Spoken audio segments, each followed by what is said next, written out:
वैराग्य प्रकरण दूसरा सर्ग। अधिकारी षटकांडात्मक पूर्व रामायण के साथ इस ग्रंथ का संबंध, ब्रह्मा के आदेश से इस ग्रंथ का निर्माण तथा मुक्तों की चर्या का वर्णन। जो स्वर्ग में, भूमि में, आकाश में, हमारे अंदर और बाहर निरंतर विराजमान है, अर्थात जिसकी सत्ता और प्रकाश से यह संपूर्ण प्रपंच सत्तावान और प्रकाशित होता है, उस सर्वात्मा और सर्वावभासक पर ब्रह्म परमात्मा को नमस्कार है। वाल्मीकि जी ने कहा, मैं इस संसार रूप कारागार में बद्ध हूँ, इससे मुझे मुक्त होना चाहिए। ऐसी जिसको मुक्ति की प्रबल इच्छा हुई है, एवं जो अत्यंत अज्ञानी नहीं है और जो अत्यंत ज्ञानी भी नहीं है, वही इस शास्त्र के श्रवण में अधिकारी है। पहले जिसमें कथा रूप उपाय है, उस रामचरित वर्णनात्मक पूर्व रामायण का विचार कर जो मोक्ष के उपाय भूत इन 6 प्रकरणों का विचार करता है, वह बुद्धिमान इस संसार में पुनः जन्म आदि दुख को प्राप्त नहीं होता। हे शत्रुनाशक, पहले 56,000 श्लोक परिमित पूर्व और उत्तर 2 खंडों से युक्त इस रामायण के अनादिकाल से अभ्यस्त राग द्वेष आदि दोषों को दूर करने वाले उत्तम उत्तम उपदेशों से पूर्ण होने के कारण महाबलवान राम कथा रूप पूर्व खंड की रचना कर मैंने उसे अनुग्रह और प्रेम से एकाग्र चित्त होकर जैसे सागर रत्नार्थी को रत्न देता है, वैसे ही विनित और मेधावी अपने प्रिय शिष्य भरद्वाज को दिया। मेधावी भरद्वाज ने मुझसे पूर्व रामायण को प्राप्त कर सुमेरु पर्वतस्थ किसी वन में उसे ब्रह्मा को सुनाया। उसे सुनकर सबके पितामह भगवान ब्रह्मा भरद्वाज के ऊपर बड़े प्रसन्न हुए और वरदान के बहाने जगत के उद्धार के साधन मोक्ष शास्त्र की रचना करनी चाहिए।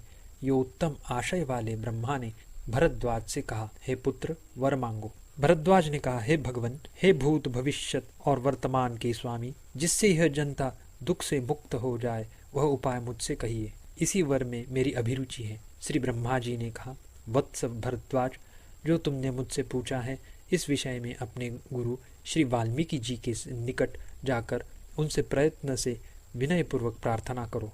उन्होंने जिस अनिंदित रामायण का आरंभ किया है, उसी का श्रवण करने पर अधिकारी मनुष्य संपूर्ण मोह को पार कर जाएंगे। जैसे लोग महागुणशाली राम सेतु द्वारा महापाप सागर को पार कर जाते हैं, वैसे ही महर्षि वाल्मीकि द्वारा रचित उत्तर रामायण के श्रवण से ही दुस्तर मोह सागर अर्थात इस संसार महासागर को अनायास तर जाएंगे। वाल्मीकि जी ने कहा, भगवान ब्रह्मा भरद्वाज से यह कहकर उसके साथ मेरे आश्रम में आए।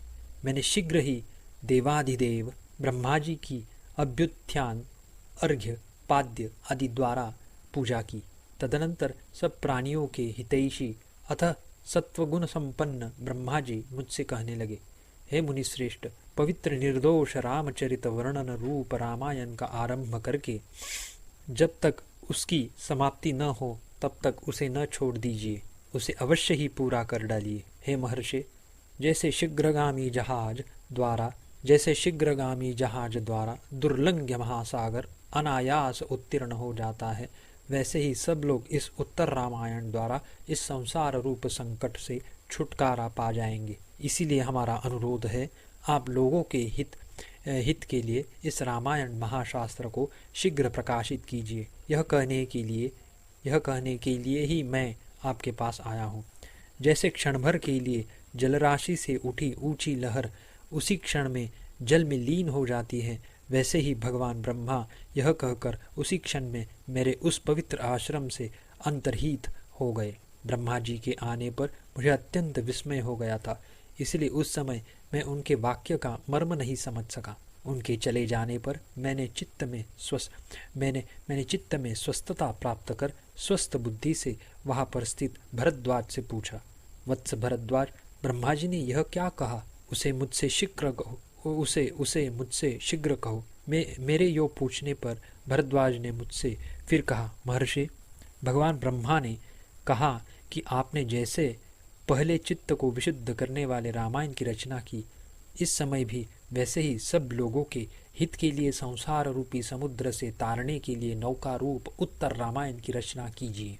भगवन, इस विषय में मेरी भी एक प्रार्थना है कि महामना रामचंद्र जी, भरत, लक्ष्मण, शत्रुघ्न, यशस्विनी सीता, महाबुद्धि, रामानुयायी, मंत्रीपुर आदि अन्यान्य परिवार के लोगों ने इस संसार संकट में किस प्रकार व्यवहार किया, उसको कहिए। उन लोगों ने अज्ञानी जीव की तरह शोकयुक्त होकर कालायापन किया था, या वे मुक्त जीव की तरह असंग रहे थे। भगवान, किस प्रकार उन्होंने दुख मार्ग का अतिक्रमण किया था, मुझे उसका विशद रूप से उपदेश दीजिए। मैं और संसार के अन्य मानव, हम सभी वैसे ही आचरण करेंगे और वैसे आचरण कर संसार संकट से मुक्ति प्राप्त करेंगे। महाराज, भरद्वाज ने बड़े आदर के साथ मुझसे कहने के लिए अनुरोध किया। तब मैं भगवान ब्रह्मा की आज्ञानुसार उससे कहने के लिए प्रवृत्त हुआ। मैंने कहा, वत्स भरद्वाज, जो तुमने मुझसे पूछा है उसे मैं विस्तार से तुमसे कहता हूँ। सावधान होकर सुनो। उसे सुनने से तुम्हारा आत्मतत्व का अज्ञान रूप मल दूर हो जाएगा और मन की वृत्ति निर्मल हो जाएगी। महामते भरद्वाज, कमल नयन राम संपूर्ण विषयों को मिथ्या समझकर उनमें आसक्ति का त्याग कर जैसे लोक यात्रा का निर्वाह करने से सुखी हुए थे, तुम भी वैसे ही व्यवहार करो। वैसा करने से सुखी हो सकोगे। महामना लक्ष्मण, भरत, शत्रुघ्न, कौशल्य, सुमित्रा, सीता, दशरथ एवं राम के मित्र कृतास्त्र और अविरोध पुरोहित वशिष्ठ, वामदेव, ये सभी परम ज्ञानी थे। रामचंद्र जी के दृष्टि, जयंत, भास, सत्य अर्थात सत्यवक्ता विजय, विभीषण, सुक्षेण, हनुमान और सुग्रीव का अमात्य इंद्रजीत, ये 8 मंत्री भी महामना, जितेंद्रिय, समदर्शी, विषयों में आसक्ति से रहित, प्राप्त प्रारब्ध कर्मों के नाश की प्रतीक्षा करने वाले एवं जीवन मुक्त थे। हे वत्स भरद्वाज, ये लोग जिस प्रकार और जिस भाव से श्रुति और स्मृति में कहे गए होम, दान आदि श्रौत स्मार्त कर्म, आदान प्रदान आदि लौकिक सब व्यवहार और इष्ट चिंतन आदि भीत कर्म का अनुष्ठान करते थे, तुम भी यदि वैसा ही कर सको तो तुम भी अनायास संसार रूपी संकट से मुक्त हो जाओगे। अधिक क्या कहूँ, उत्कृष्ट ज्ञान बल से युक्त व्यक्ति अपार संसार सागर में गिरने पर भी इस परम योग को प्राप्त कर इष्ट वियोग से उत्पन्न शोक, दुख, दीनता आदि संकटों से मुक्त होकर नित्य तृप्त हो जाता है। दूसरा सर्ग समाप्त। वैराग्य प्रकरण, तीसरा सर्ग। दृश्य के मार्जन के उपाय, वासना भेद निरूपण पूर्वक उनके लक्षण तथा श्री रामचंद्र जी की तीर्थयात्रा का विस्तार से वर्णन। भरद्वाज ने कहा, हे ब्राह्मण, आप रामचंद्र जी की कथा का अवलंबन कर जीवन मुक्ति की स्थिति का अर्थात लक्षण और लौकिक वैदिक व्यवहार का वर्णन कीजिए। उसका श्रवण करके मैं परम सुखी होऊंगा। श्री वाल्मीकि जी ने कहा, वत्स भरद्वाज, जैसे भ्रमवश रूप रहित आकाश में नीले पीले आदि रंगों का भान होता है, वैसे ही अज्ञानवश ब्रह्म में जगत का भ्रम होता है। इसलिए प्रमाण और अनुभव से मैंने निश्चय किया है कि निरूप आकाश में नीले पीले आदि रंगों की भांति ब्रह्म में कल्पित अत्यंत असंभावित जगत का समूल अविद्या और उसके संस्कार के नाश द्वारा जैसे फिर स्मरणहीन हो, उस प्रकार विस्मरण होना ही सबसे उत्कृष्ट मुक्ति का लक्षण और स्वरूप है। भरद्वाज, जब तक दृश्य के अत्यंत अभाव का ज्ञान नहीं होता, अर्थात संपूर्ण दृश्य प्रपंच भ्रांति कल्पित है, अतएव अत्यंत असत है, यह ज्ञान जब तक दृढ़तापूर्वक नहीं होता, तब तक कोई भी किसी प्रकार मुक्ति के लक्षण और स्वरूप का ज्ञान प्राप्त करने में समर्थ नहीं हो सकता। संपूर्ण जगत के अधिष्ठान प्रत्यक भिन्न आत्म तत्व के साक्षात से ही दृश्य का अत्यंत बाध हो सकता है। इसलिए अविसंवादी आत्मज्ञान को उपाय से प्राप्त करो। हे अनघ, यह जगत वस्तुतः मिथ्या है। यह आकाश में नीले पीले आदि रंगों की भांति अपाततः सत्य सा प्रतीत होता है, किंतु इस ग्रंथ में दर्शित विचार से सहज में ही यह असत है, यह प्रतीत हो जाता है। यद्यपि आत्मा ही अनुभव है, तथापि वह दृश्य के साथ सम्मिलित है, अतः उसका अनुभव नहीं होता, किंतु मन की वृत्ति रूप आत्म तत्व साक्षात्कार रूप बोध द्वारा अविद्या का नाश होने से अविद्याजन्य दृश्य तीनों कालों में भी नहीं है, अर्थात वह मायावी की माया के समान तीनों कालों में मिथ्या है। जो उसका दृष्टा है वही सत्य है। यह सत आत्मा ही सर्वत्र विराजमान और प्रकाशमान है। अन्यथा पूर्वोक्त उपाय का ग्रहण न करने पर अनादि अज्ञान से अंधे अनात्मा का प्रतिपादन करने वाले शास्त्र रूपी गड्ढों में ठोकर खा रहे रागांध जनों के पतन के कारण भूत गर्त तुल्य तत शास्त्रों द्वारा निर्दिष्ट उपायों से ऐहिक और पारलौकिक विषयों में आसक्त होकर आचरण कर रहे, अतएव विषयों के उपभोग के लिए बार बार जन्म ग्रहण कर रहे मूर्खों को अनंत ब्रह्म कल्पों से भी निवृत्ति नहीं मिल सकती। भाव यह है कि अनादि अज्ञान की ज्ञान से अतिरिक्त हजारों साधनों से भी निवृत्ति नहीं हो सकती। हे ब्रह्मन, निशेष रूप से वासनाओं का जो परित्याग है वह उत्तम मोक्ष कहा जाता है। उक्त मुख्य मोक्ष को अविद्या रूप मल से रहित ज्ञानी ही प्राप्त कर सकता है, अन्य नहीं। हे ब्रह्मन, जैसे शीत के नष्ट होने पर हिमकण तुरंत गल जाते हैं, वैसे ही वासनाओं के नष्ट होने पर वासना पुंज रूप चित्त शीघ्र नष्ट हो जाता है। जैसे पिरोए हुए सूक्ष्म सूत्र से मोतियों का समूह स्थित रहता है, वैसे ही पंच महाभूतों से बना हुआ यह शरीर वासना से खड़ा है। वासना दो प्रकार की कही गई है, शुद्ध और मलिन। मलिन वासना जन्म की कारण है और शुद्ध वासना जन्म का नाश करती है और मोक्ष का साधन है। वासना बीजों के अंकुरित होने में अज्ञान ही सुक्षेत्र है। अज्ञान रूप सुक्षेत्र में जिसका कलेवर खूब विशाल हुआ है, अर्थात विषयों के अनुसंधान के अभ्यास से खूब बढ़ी हुई राग द्वेष आदि से वृद्धि को प्राप्त होने के कारण घन अहंकार रूप क्षेत्र के स्वामी द्वारा भली भांति पाली पोषी गई, अतएव शोभित इसी पुनर्जन्मकारिणी वासना को पंडित लोगों ने मलिन कहा है। जो भुने हुए बीज के समान अंकुर उत्पन्न करने की शक्ति से शून्य होकर रहती है, अर्थात पुनर्जन्म की उत्पादक कारण न होकर केवल मात्र प्रारब्धवश देह आदि का अवलंबन करके रहती है, अर्थात देह धारण मात्र से पर्यवसित होती है, वह शुद्ध वासना कही जाती है। पुनर्जन्म का निवारण करने वाली शुद्ध वासना जीवन मुक्त पुरुषों के शरीर में चक्र में भ्रमण के समान मृत संस्कार रूप से रहित है, अर्थात देह धारण रूप कार्य से उनमें भी वासना के अस्तित्व का अनुमान होता है। जो लोग शुद्ध वासना से युक्त हैं वे ही ज्ञात ज्ञेय होते हैं। ज्ञात ज्ञेय होकर वे फिर जन्म रूप अनर्थ के भाजन नहीं होते, अर्थात दुख भाजन पुनर्जन्म पर विजय पाकर जीवन मुक्त पद प्राप्त करते हैं। वे ही वास्तव में बुद्धिमान कहे जाते हैं। हे महामति भरद्वाज, महाबुद्धि श्री रामचंद्र जी जिस प्रकार जीवन मुक्ति पद को प्राप्त हुए, उसे मैं जीव के जरा और मरण की शांति के लिए तुमसे कहूँगा। सुनो, श्री रामचंद्र जी की परम मंगलदायिनी इस कथा का श्रवण करो। इसके श्रवण से ही तुम संपूर्ण तत्व को जान जाओगे। वत्स भरद्वाज, राजीव लोचन श्री रामचंद्र जी ने गुरुकुल से लौटकर कुछ दिन भांति भांति की लीलाओं द्वारा निर्भय होकर अपने घर में ही बिताए। तदनंतर कुछ समय बीतने पर, जबकि महाराज दशरथ पृथ्वी का पालन करते थे, शोक रहित प्रजा बड़े आनंद में थी। राज्य की सुव्यवस्था से प्रजाओं में ज्वरादि पीड़ा भी नहीं थी।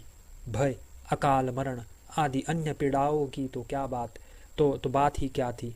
उस समय महागुणशाली श्री रामचंद्र जी का मन तीर्थ और पुण्याश्रम देखने के लिए अत्यंत उत्कंठित हुआ। श्री रामचंद्र जी ने पुण्य तीर्थों के दर्शन का योग विचार कर श्री पितृचरणों के निकट जाकर जैसे हंस नवीन कमलों का आश्रय लेता है, वैसे ही पिताजी के नख रूपी केसर से सुशोभित चरण कमलों को ग्रहण किया। श्री रामचंद्र जी ने कहा, पिताजी, तीर्थ, देव मंदिर, वन और आश्रमों के दर्शन के लिए मेरा मन अत्यंत उत्कंठित हो रहा है। महाराज, मेरी इस प्रथम प्रार्थना को सफल करने की कृपा कीजिए। इस संसार में कोई ऐसा नहीं है जो प्रार्थी होकर आपके पास आया हो और उसकी अभिलाषा आपने पूर्ण न की हो। श्री रामचंद्र जी द्वारा यो प्रार्थित महाराज दशरथ ने कुलगुरु वशिष्ठ जी के साथ परामर्श कर श्री रामचंद्र जी को, जिनकी यह प्रथम प्रार्थना थी, तीर्थ दर्शन के लिए बड़े असमंजस में पड़कर अनुज्ञा दे ही दी। शुभ नक्षत्र और शुभ दिन में ब्राह्मणों द्वारा मंगल पाठ कराकर एवं मंगलमय वेशभूषा से शरीर को अलंकृत कर आशीर्वाद दे रही माताओं द्वारा पुनः पुनः आलिंगन कर खूब विभूषित किए गए श्री रामचंद्र जी भाइयों वशिष्ठ द्वारा प्रेषित शास्त्रज्ञ ब्राह्मणों कतिपय अपने प्रेमी श्रेष्ठ राजकुमारों के साथ तीर्थ यात्रा के लिए अपने घर से निकले। नगर ललनाओं से भंवरों की पंक्ति के समान चंचल नेत्रों द्वारा बड़े आदर के साथ देखे जा रहे श्री रामचंद्र जी जब नगर से निकले तो नगरवासियों ने उनकी यात्रा के उपलक्ष्य में मंगल के लिए तुरी घोष से उनका अभिनंदन किया। जैसे बर्फ की झड़ियों से हिमालय आच्छादित हो जाता है, वैसे ही ग्रामीण महिलाओं के चंचल हाथों से बरसाई गई लाजा की वृष्टि से उनका शरीर व्याप्त हो गया। श्री रामचंद्र जी ब्राह्मणों को दान सम्मान आदि से अपने वश में करते, प्रजाओं के आशीर्वाद सुनते और दिशाओं के अंत भागों को देखते हुए गहन वनों में खूब घूमे। तदुपरांत अति श्रेष्ठ अपनी राजधानी कौशल से आरंभ कर श्री रामचंद्र जी ने स्नान दान तप ध्यान करते हुए पवित्रतम नदी तट पुण्यवन आश्रम जंगल देशों की सीमाओं में स्थित समुद्र और पर्वतों के तट चांदनी के समान स्वच्छ श्री भागीरथी नीलकमल के तुल्य निर्मल श्री यमुना सरस्वती सतलज चिनाब इरावती केवल वेणी नदी कृष्णा से मिली हुई वेणी निर्विंध्या सरयू चरमण्यवती वितस्ता व्यास बाहुदा प्रयाग नैमिषारण्य धर्मारण्य गया काशी श्रीशैल केदारनाथ पुष्कर क्रमप्राप्त मानस सरोवर उत्तर मानस हयग्रीव तीर्थ अग्नि तीर्थ महातीर्थ इंद्रद्युम्नस्सर आदि पुण्य तीर्थ सर पुण्यतम नदियाँ नद तालाब आदि के सादर दर्शन किए। स्वामी कार्तिकेय शालग्राम रूपी हरि श्री हरि के तथा महादेव जी के 64 स्थान आश्चर्यमय विविध विचित्रताओं से पूर्ण चारों समुद्र के तट विंध्याचल और मंदराचल के लता गृह हिमालय आदि 7 कुल पर्वत बड़े बड़े महर्षियों राजर्षियों देवताओं और ब्राह्मणों के पवित्रतम और मंगलमय आश्रमों के बड़े आदर से दर्शन किए। दूसरों का सम्मान करने वाले श्री रामचंद्र जी ने अपने भाइयों के साथ चारों दिशाओं के प्रांत भागों एवं संपूर्ण पृथ्वी में पुनः पुनः भ्रमण किया। जैसे संपूर्ण दिशाओं में विहार कर श्री शिवजी शिवलोक में जाते हैं, वैसे ही तत्त स्थानों में स्थित देवता किन्नर और मनुष्यों द्वारा सत्कृत श्री रामचंद्र जी इस संपूर्ण भूमंडल को भली भांति देखकर अपने घर अयोध्या लौट आए। तीसरा सर्ग समाप्त। वैराग्य प्रकरण चौथा सर्ग। श्री रामचंद्र जी की तीर्थ यात्रा से लौटने पर घर में मित्रों का आनंद समारोह तथा श्री रामचंद्र जी की आखेटचर्या आदि का वर्णन। श्री वाल्मीकि जी ने कहा, हे भरद्वाज, नगरवासियों ने श्री रामचंद्र जी के ऊपर पुष्पांजलियों पर पुष्पांजलियां बरसाई। यो नगरवासियों द्वारा सत्कृत श्री रामचंद्र जी जैसे श्रीमान जयंत स्वर्ग में प्रवेश करता है, वैसे ही अपने घर में प्रविष्ट हुए। तदुपरांत प्रथम प्रवास से लौटे हुए राम जी ने पिताजी को, कुलगुरु वशिष्ठ जी को, भाई बंधुओं को, ब्राह्मणों को, कुल के बड़े बूढ़ों को यथा योग्य प्रणाम किया। मित्रों ने भाइयों ने पिता ने और ब्राह्मणों ने श्री रामचंद्र जी को बार बार आलिंगन किया। आलिंगन करने वालों के प्रति यथा योग्य अभिवादन प्रिय भाषण आदि सुंदर व्यवहार करने वाले श्री रामचंद्र जी हर्ष से फूले नहीं समाते थे। महाराज दशरथ के घर में श्री रामचंद्र जी के बांसुरी की कोमल ध्वनि के समान मधुर प्रिय वचनों से आह्लादित हुए लोग परस्पर दिशा दिशा में घूमने लगे, या हर्ष से उत्पन्न व्यामोह से उन्हें दिग्भ्रम हो गया। यह अर्थ है। श्री रामचंद्र के शुभागमन के उपलक्ष्य में 8 दिन तक बराबर आनंदपूर्वक उत्सव होता रहा। उक्त उत्सव हर्ष से खूब प्रसन्न लोगों द्वारा किए गए गंभीर कोलाहल से पूर्ण रहा।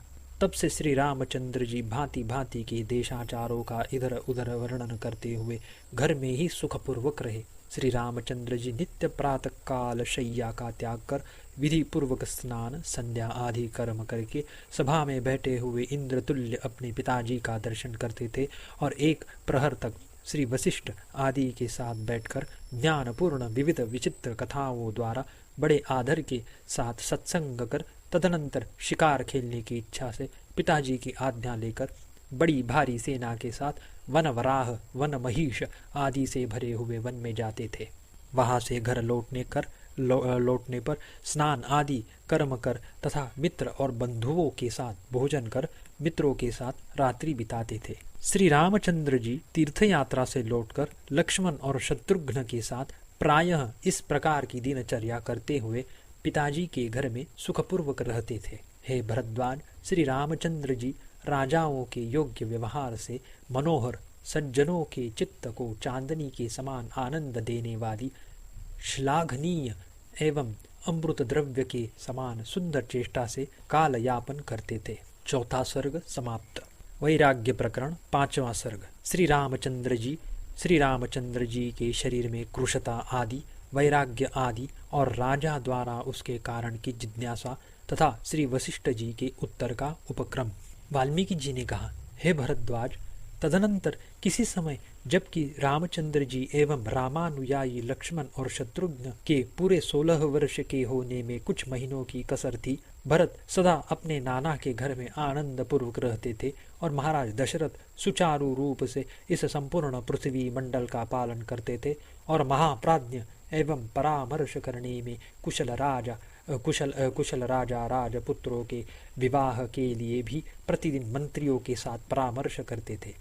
तीर्थयात्रा कर चुकने पर अपने घर में ही स्थित श्री रामचंद्र जी जैसे शरद ऋतु में निर्मल तालाब दिन पर दिन सूखता जाता है, वैसे ही दिन पर दिन क्रूश होने लगे। जैसे भ्रमर पंक्ति से युक्त पाकावस्था में अधिक खिला हुआ सफेद कमल पीला हो जाता है, वैसे ही राजकुमार का विशाल नेत्रों से युक्त मुख पीला पड़ गया। कपोल में हाथ रखे हुए और पद्मासन से बैठे श्री राम जी सदा चिंता से ग्रस्त चुपचाप और निश्चेष्ट रहते थे। उनका शरीर क्रूश हो गया था, चिंता उन्हें नहीं छोड़ती थी, वे सदा दुखी और उदास रहते थे। चित्रलिखित के समान वे किसी से कुछ बोलते भी न थे।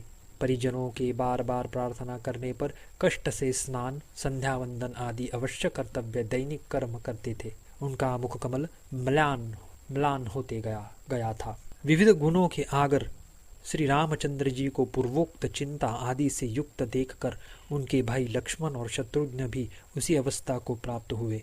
सभी पुत्रों को दुखी और क्रूश देखकर रानियों के साथ महाराज दशरथ को बड़ी चिंता हुई। हे भरद्वाज महाराज, पुत्र तुम्हें कौन सी बड़ी चिंता है? इस प्रकार बड़ी मधुर वाणी से बार बार पूछते थे, परंतु रामचंद्र जी उनको कुछ भी नहीं बताते थे। पिताजी, मुझे कुछ भी दुख नहीं है, यह कहकर कमल नयन श्री रामचंद्र जी पिताजी की गोद में जाकर चुपचाप बैठ जाते थे। तदनंतर महाराज दशरथ ने राम किस लिए खिन्न है, यह वक्ताओं में श्रेष्ठ तथा संपूर्ण कार्यों के ज्ञाता श्री वशिष्ठ जी से पूछा। दशरथ जी के यो पूछने पर विचार कर महर्षि वशिष्ठ जी ने राजा से कहा, राजन, इसमें कुछ कारण है, पर श्रीमन आप दुखी न हो।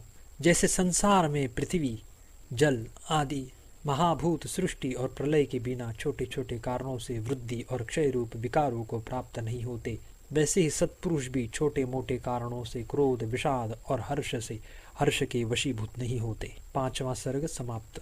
वैराग्य प्रकरण छठवां सर्ग। विश्वामित्र जी का आगमन, राजा द्वारा उनका विधिवत पूजन तथा ऋषि के आगमन जनित हर्षोद्रेक से जो आप आज्ञा करेंगे उसका मैं विधिवत पालन करूंगा। यो प्रतिज्ञा। वाल्मीकि जी ने कहा, भरद्वाज, जब मुनिवर वशिष्ठ जी के यो कहने पर खेद युक्त संदेह निमग्न अतएव संदेह के निर्णय के लिए कुछ काल की प्रतीक्षा करने वाले महाराज दशरथ मौन हो गए थे और राजमहल में स्थित सभी महारानियां उदास होकर श्री रामचंद्र जी की चेष्टाओं पर विशेष रूप से सावधान थी, उसी समय लोक विख्यात महर्षि विश्वामित्र अयोध्याधिपति महाराज दशरथ को देखने के लिए गए। महामती महर्षि विश्वामित्र सदा यज्ञ याग आदि धर्म कार्य ही किया करते थे। माया वीर्य और बल से उन्मत्त राक्षसों ने उनके यज्ञ को सर्वथा विध्वस्त कर डाला। जब वे अविघ्न पूर्वक यज्ञ समाप्त करने में समर्थ नहीं हुए, तब यज्ञ की रक्षा के लिए उनको राजा के पास जाने की इच्छा हुई और राक्षसों के विनाश के लिए कटिबद्ध महातेजस्वी महर्षि विश्वामित्र अयोध्या नगरी में पहुँचे। वहाँ पहुंचकर राजा के दर्शन पाने की इच्छा से उन्होंने द्वारपालों से कहा, महाराज से शीघ्र जाकर कहो कि गाधी पुत्र विश्वामित्र आए हुए हैं। उनके वचन सुनकर द्वारपाल राजमहल में गए। पूर्वोक्त वाक्य से प्रेरित द्वारपालों ने विलंब होने पर कहीं महर्षि शाप न दे डाले, इसी भय से शीघ्र सभागृह में जाकर विश्वामित्र जी के आने का समाचार प्रधान यष्टिधारी से कहा। उसने त्वरा से सभा मंडप में राजाओं के मध्य में विराजमान महाराज को श्री विश्वामित्र जी के आने का समाचार कह सुनाया। महाराज, ड्योढ़ी पर प्रातःकाल के सूर्य के समान तेजस्वी बड़े प्रभावशाली अग्नि की ज्वाला के तुल्य जटाजूट से सुशोभित एक तपस्वी पुरुष खड़े हैं, जिन्होंने अपने तेज से उस प्रदेश को ऊपर दैदीप्यमान पताका तक और आसपास हाथी घोड़े पुरुष और आयुधों तक को सुवर्णमय बना दिया है। महर्षि विश्वामित्र जी आए हैं, ऐसा विनम्र वाणी से महाराज से कह रहे प्रधान यष्टिधारी को देखते ही उसके वचन सुनकर मंत्रियों और सामंतों के साथ महाराज सुवर्ण के सिंहासन से उठ खड़े हुए। उनके अनेक राजाओं द्वारा परिवृत्त वशिष्ठ और वामदेव जी के साथ महाराज पैदल ही जहाँ पर विश्वामित्र जी थे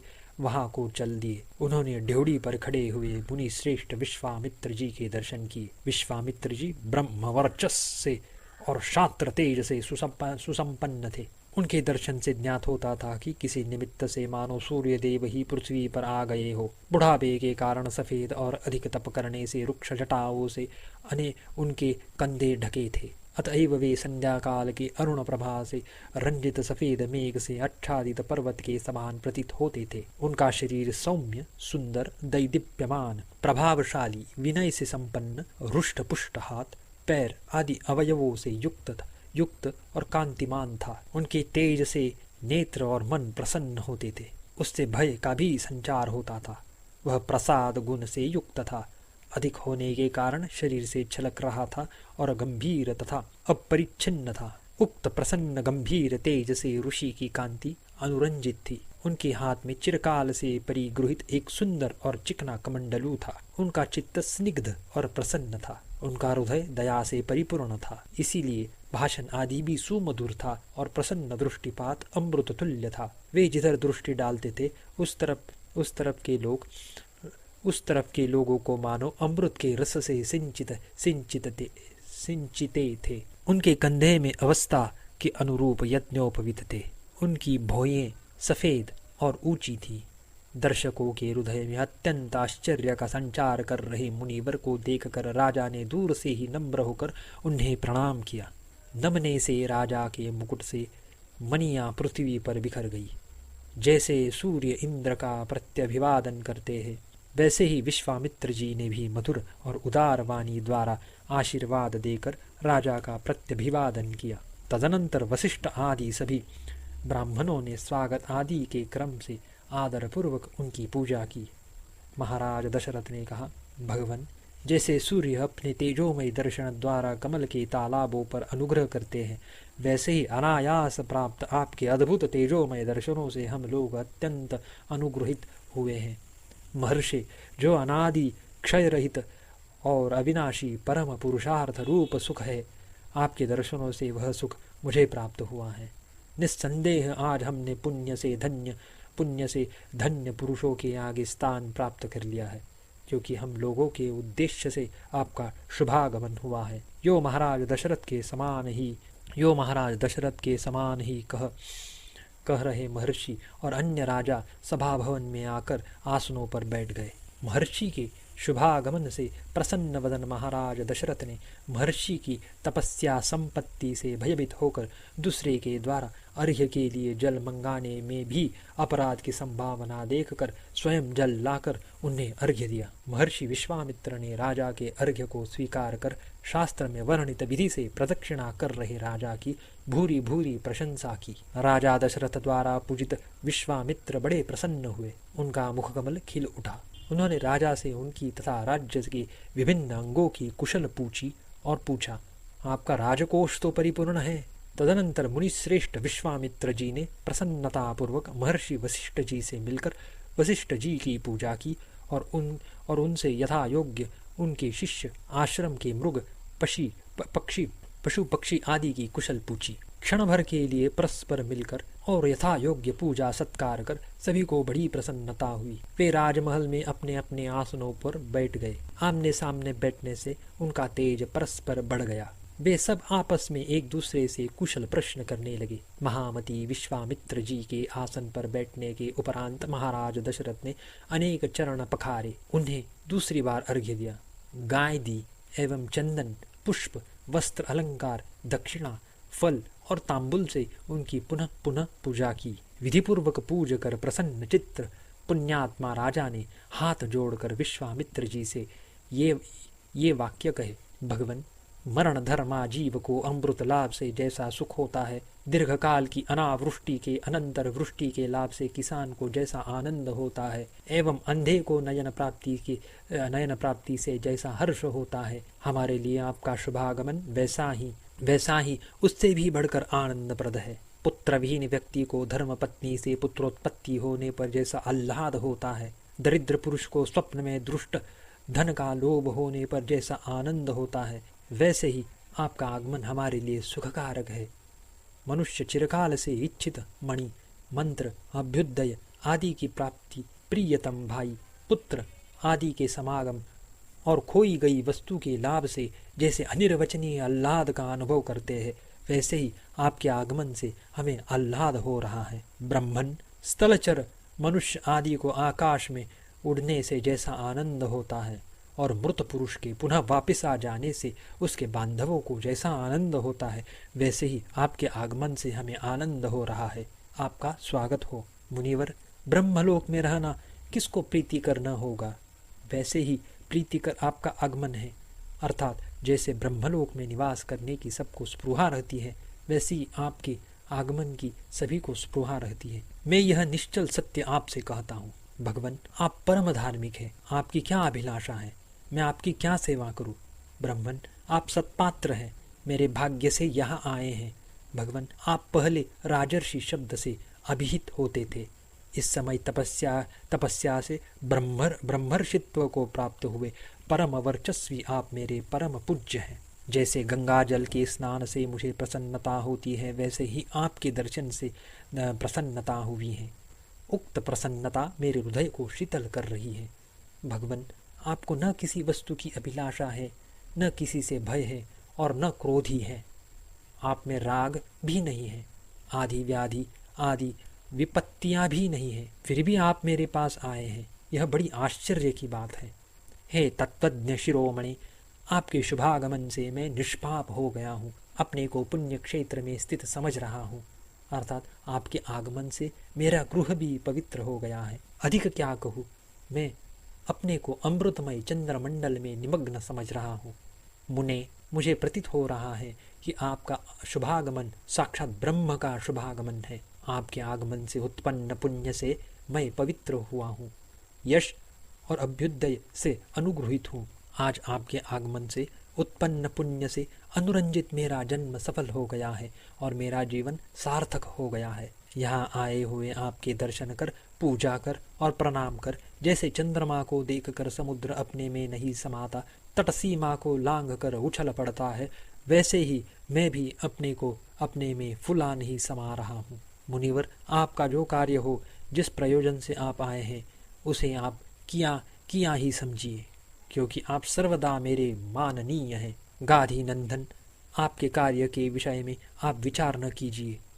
भगवान, पात्रभूत आपके लिए मुझे कुछ भी अदेय नहीं है। मेरा कार्य सिद्ध होगा या नहीं, इसका विचार आप मत कीजिए। मैं आपका कार्य संपूर्ण रूप से धर्मतः करूँगा। आप मेरे परमदेव है। आत्मवीत महाराज दशरथ द्वारा विनयपूर्वक कहे गए श्रुति मधुर सुमिष्ट वचनों को सुनकर प्रख्यात कीर्ति और विख्यात गुण वाले मुनिपुंगव विश्वामित्र परम प्रसन्नता को प्राप्त हुए। 6वां सर्ग समाप्त। वैराग्य प्रकरण 7वां सर्ग। राजा की प्रशंसा कर श्री विश्वामित्र जी का अपने आगमन का प्रयोजन कहना तथा राक्षसों के विनाश के लिए श्री रामचंद्र जी को मांगना। वाल्मीकि जी ने कहा, भरद्वाज, महाराज के आश्चर्यपूर्ण उक्त विस्तृत वाक्य को सुनकर महामुनि विश्वामित्र जी के शरीर में रोमांच छा गए। उन्होंने पुलकित होकर राजा से कहा, महाराज, भूलोक में ऐसा वाक्य आपके ही योग्य है, क्योंकि आप महावंश में उत्पन्न हुए हैं और गुरु वशिष्ठ जी के आज्ञाकारी हैं। महाराज, मैं जो कहना चाहता हूँ उसके विषय में आप कर्तव्य का निश्चय कीजिए और धर्म का परिपालन कीजिए। परमश्रेष्ठ, मैं सिद्धि लाभ के लिए यज्ञ आरंभ करता हूँ। भीषण राक्षस मेरे यज्ञ में विघ्न करने के लिए आ जाते हैं। जब जब मैं यज्ञ द्वारा देवताओं का भजन पूजन करता हूँ तब तब राक्षस मेरे यज्ञ को छिन्न भिन्न कर देते हैं। मेरे बहुत बार यज्ञ आरंभ करने पर राक्षस नायकों ने यज्ञ भूमि को मांस और रक्त से पाट दिया। मेरे यज्ञों के यो विघ्नों द्वारा छिन्न भिन्न होने पर मेरा उत्साह जाता रहा। इस बार फिर मैंने यज्ञ का आरंभ किया है, उसके प्रतिकार के लिए आपके पास आया हूँ। राजन, क्रोध करके अर्थात शापदान द्वारा उसका प्रतिकार करने की मेरी इच्छा नहीं होती, कारण कि क्रोध रहित होकर ही यज्ञानुष्ठान किया जाता है और क्रुद्ध हुए बिना शाप देना नहीं बनता। राजन, उक्त महायज्ञ समारंभ में ऐसी मेरी यज्ञ दीक्षा है। आपके अनुग्रह से निर्विघ्न यज्ञ समाप्त कर महाफल प्राप्त करूंगा, ऐसी आशा से मैं आपके समीप आया हूँ। राजन, मैं अत्यंत आर्त और शरणार्थी हूँ, आप मेरी रक्षा कीजिए। प्रार्थियों को निराश करना सज्जनों का तिरस्कार है, अर्थात तिरस्कार के समान ग्लानिकर है। राजन, आपके पुत्र श्री रामचंद्र जी मत्त सिंह के समान पराक्रमशाली, अत्यंत शोभा संपन्न, महेंद्र के समान शौर्य संपन्न और राक्षसों के विनाश में दक्ष है। अमोघ पराक्रम वाले काक पक्षधारी शूर वीर अपने ज्येष्ठ पुत्र श्री रामचंद्र जी को आप मुझे दीजिए। मैं अपने दिव्य तेज से इनकी रक्षा करूंगा। यो मेरे तेज से सुरक्षित वे यज्ञ के विध्वंसक राक्षसों के शीर काटने के लिए समर्थ है। मैं भी निस्सीम प्रभाव से युक्त और विविध अस्त्र शस्त्र और विद्या देकर श्री रामचंद्र जी का कल्याण करूंगा, जिससे वे तीनों लोकों में पूज्य हो जाएंगे। जैसे क्रुद्ध सिंह को देखकर मृगवन में पैदा हुए हरिण की ओट में खड़े नहीं हो सकते, वैसे ही वे राक्षस श्री राम के सामने खड़े नहीं हो सकते। जैसे क्रुद्ध सिंह के सिवा दूसरा कोई जीव मत्त हाथियों से नहीं लड़ सकता, वैसे ही श्री राम जी के सिवा दूसरा पुरुष उनसे नहीं लड़ सकता। एक तो राक्षस ही बल से गर्वित, अत्यंत पापी, युद्ध में कालकूट से भी अधिक तीव्र, कुपित यम के समान अति दारुण है। उस पर फिर वे हैं खरदूषण के सेवक। महाराज, जैसे मेघ की मुसलधार वृष्टि को धूलिकण नहीं सह सकते, वैसे ही श्री रामचंद्र जी की बाण वृष्टि को राक्षस नहीं सह सकेंगे। महाराज, आप यह मेरा पुत्र है ऐसा प्राकृत स्नेह न कीजिए, क्योंकि संसार में महात्मा पुरुषों के लिए कोई वस्तु अदेय नहीं है। महाराज, तपोबल से निस्संदेह जानता हूँ और आप भी मेरे वचन से जानिए कि विघ्नकारी संपूर्ण राक्षस मरे हुए ही हैं, क्योंकि मेरे सदृश महामती पुरुषों की संदिग्ध विषय में प्रवृत्ति ही नहीं होती। मैं जानता हूँ, महातेजस्वी वशिष्ठ जी जानते हैं और अनन्य महात्मा भी जानते हैं कि कमल नयन श्री रामचंद्र जी महात्मा है, सामान्य पुरुष नहीं है। यदि धर्म, महत्ता और यश की रक्षा करनी चाहिए ऐसी आपकी वासना हो तो मेरे इच्छित की सिद्धि के लिए श्री रामचंद्र जी को मुझे दीजिए। रामचंद्र जी जिस यज्ञ में मेरे यज्ञ के विध्वंसक और सर्वविघ्नकारी राक्षसों को मारेंगे, मेरा यह यज्ञ 10 दिन में पूरा होगा। अतएव हे महाराज, इस विषय में आपके वशिष्ठ आदि मंत्री अनुमति प्रदान करें। उनकी अनुज्ञा से आप रामचंद्र जी को मेरे साथ भेजिए। हे राघव, आप अवसरज्ञ हैं, जैसा मेरा यह यज्ञ का अवसर बीत न जाए वैसा कीजिए, आपका कल्याण होगा। आप मन में शोक को जगह न दीजिए। समय पर थोड़ा भी कार्य किया जाए तो वह बहुत उपकारक होता है, असमय में बहुत भी उपकारक किया जाए तो वह निष्फल हो जाता है। धर्मात्मा महातेजस्वी मुनिश्रेष्ठ विश्वामित्र जी यो धर्म अर्थ से युक्त वाक्य कहकर चुप हो गए। महानुभाव राजा दशरथ महर्षि के उक्त वचन सुनकर युक्ति युक्त उत्तर देने के लिए कुछ काल तक चुपचाप बैठे रहे, क्योंकि जिसका मनोरथ पूर्ण न किया जाए ऐसा धीमान पुरुष युक्ति युक्त कथन के बिना संतोष को प्राप्त नहीं होता। 7वां सर्ग समाप्त। वैराग्य प्रकरण 8वां सर्ग। राजा का श्री रामचंद्र जी में अधिक स्नेह होने के कारण उनमें युद्ध की अयोग्यता का वर्णन तथा रावण आदि के बल को जानकर राजा के विषाद का वर्णन। वाल्मीकि जी ने कहा, भरद्वाज, राजश्रेष्ठ दशरथ विश्वामित्र जी के उक्त वचन सुनकर एक क्षण के लिए चित्रलिखित की नाई निश्चेष्ट हो गए और तदनंतर दीन वचन कहने लगे। मुनिवर, कमल नयन श्री राम अभी पूरे 16 वर्ष का भी नहीं हुआ। मैं इसमें राक्षसों के साथ युद्ध करने की योग्यता नहीं देखता हूँ। प्रभो, यह मेरी पूर्ण एक औक्षोहिणी सेना है जिसका मैं अधीश्वर हूँ। उसको लेकर मैं ही राक्षसों के साथ युद्ध करूंगा। ये सभी सैनिक शूर वीर पराक्रमशाली और परामर्श देने में दक्ष है। मैं समर भूमि में धनुष बाण लेकर समस्त सैनिकों की रक्षा करूंगा। जैसे सिंह मत्त हाथियों के साथ युद्ध करता है, वैसे ही इन शूरवीर सैनिकों के साथ मैं महेंद्र से बलिष्ठ वीरों से भी युद्ध कर सकता हूँ। श्री राम बालक है, युद्ध से नितांत अनभिज्ञ है और सेना का बलाबल नहीं जानता। इसने अंतपुर में क्रीड़ा के लिए कल्पित संग्राम छोड़कर अन्य रणभूमि नहीं देखी है। न यह उत्तम शास्त्रों से युक्त है, न उत्तम अस्त्रों से युक्त है और न युद्ध विद्या में निपुण ही है। समर भूमि में असंख्य शूर वीरों से कैसे युद्ध करना चाहिए यह भी इसे ज्ञात नहीं है। युद्ध निपुणता तो दूर रही, केवल यह राजकुमारों के साथ पुष्पों से सुशोभित नगरोपवनों में उद्यान के कुंजों में परिभ्रमण करना तथा भांति भांति के पुष्पों से व्याप्त अपने महल के आंगन में क्रीड़ा करना जानता है। आजकल तो मेरे दुर्भाग्य से हिम से कमल के समान कमल वदन श्री राम अत्यंत क्रूश और पीला हो गया है। वह न अन्न खा सकता है, न घर में घूम फिर सकता है। हृदयगत दुख से व्याकुल होकर चुपचाप बैठा रहता है। मुनिश्रेष्ठ, उसके कारण मैं, मेरी रानियां, मेरे सेवक वर्ग सब के सब शरत काल के मेघ के समान निस्सार हो गए हैं। शरीर से इतना सुकुमार अवस्था से बालक मेरा बच्चा है, उस पर उसे मानसिक पीड़ा ने जकड़ रखा है। ऐसी परिस्थिति में उसे मैं निशाचरों के साथ लड़ने के लिए आपको कैसे दूं? मुनीश्वर, बालांगना के अंग का संग, सुधारस का सेवन, राज्य का आधिपत्य आदि जितने प्रकार के सुख है, उन सब की अपेक्षा मैं पुत्र स्नेह जनित सुख को अधिक महत्व देता हूँ। अर्थात पूर्वोक्त सुख धर्म के फल है, पर वे पुत्र स्नेह जनित सुख से बढ़कर नहीं है। तीनों लोकों में धार्मिक लोग भी दीर्घकाल में सिद्ध होने वाले परिश्रम साध्य क्लेशकारी तपस्या आदि महारंभों को पुत्र स्नेह से ही निस्संदेह करते हैं। मुनिश्रेष्ठ, मनुष्य प्राण, धन संपत्ति और स्त्रियों को छोड़ सकते हैं, मगर पुत्र को नहीं छोड़ सकते। यह प्राणियों का स्वभाव है। राक्षस बड़े क्रूर कार्य करने वाले और कूट युद्ध में दक्ष हैं। श्री रामचंद्र उनके साथ युद्ध करे, यह कल्पना ही मेरे लिए अति असहनीय है। मुनिवर, मैं जीने की इच्छा करता हूँ, लेकिन रामचंद्र से क्षण भर के लिए भी वियुक्त होकर मैं जी नहीं सकता। भगवान, मुझे उत्पन्न हुए 9000 वर्षों तक पुत्र की कामना सताती रही। तदुपरांत बड़े कष्ट से मैंने इन 4 बेटों को उत्पन्न किया है। इन चारों में कमल नयन राम सर्वप्रधान है। उसके बिना उसके 3 भाई भी नहीं जी सकेंगे, जिसको ले जाने से अवशिष्ट तीनों का भी मरण